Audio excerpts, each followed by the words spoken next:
ஆயுத பூஜை அப்படின்னாலே மோஸ்ட்லி எல்லார் வீட்லையுமே கிளீனிங் ப்ராசஸ் தான் போயிட்டுருக்கோம். ஈஸியாக சொல்லிடுறோம் வீடு க்ளீன் பண்ணணும் அப்படின்னு. வீட்டில் உள்ள திங்ஸு எல்லாத்தையுமே நம்ம வந்து க்ளீன் பண்ணி முடிச்சதுக்கப்புறம் நமக்கு வரும் ஒரு டயர்ட் பாருங்கள். ஐயோ படுத்தா கூட தூக்கம் வராது, அந்தளவுக்கு உடம்பு வலி. வீட்டில் உள்ள திங்ஸும் வீடும் க்ளீன் பண்ணி முடிச்சதுக்கப்புறம் சாமி கும்பிடணும் அப்படின்னா 6 மணிக்கு மேலே நாங்கள் வந்து சாமி கும்பிட ஆரம்பிச்சிட்டோங்க. சரி நேரத்தோட சாமி கும்பிடலாம் அப்படின்னு சாமிக்கும் படையல் போட ஆரம்பிச்சிட்டேன். அஹானாவுக்கு ரொம்ப பசி, பாவம் மதியானத்தில் நாங்கள் சாப்பிடவே இல்லை, நாங்கள் சமைக்கவே இல்லை சொல்லப்போனால் ஆக்சுவலி. ஏன்னா அந்தளவுக்கு ஒர்க்னால நாங்கள் மறந்துட்டேன்.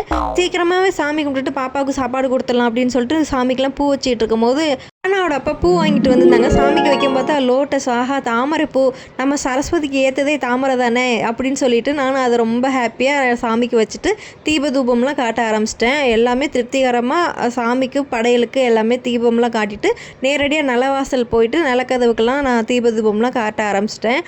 நான் தான் பாவம் ரொம்ப பசினால் ஓடிட்டே கத்திக்கிட்டே இருந்தா.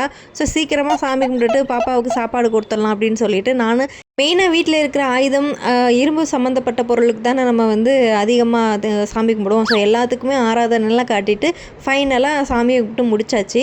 ஆனால் சாமி கும்பிட்ட உடனே அதை பிரசாதத்தை எடுத்து சாப்பிட்டுட்டா. கும்பிட்டுட்டு இருக்கும்போது ஒன்று மிஸ் ஆயிடுச்சு. என்னோடய பீட்டர் தான், கேக்குக்கு மெயினே அதை தான், அது இல்லாமல் எப்படி அப்படின்னு சொல்லிட்டு அதையும் எடுத்து வச்சுட்டு அதுக்கப்புறம் என்னோடய தையல் மிஷின் எல்லாத்தையுமே முன்னாடி எடுத்து வச்சு சாமியை கும்பிட்டு முடிச்சிட்டேன். வீடியோ பிடிச்சிருந்தா மறக்காமல் லைக் அண்ட் சப்ஸ்கிரைப் பண்ணி சப்போர்ட் பண்ணுங்கள். பாய்.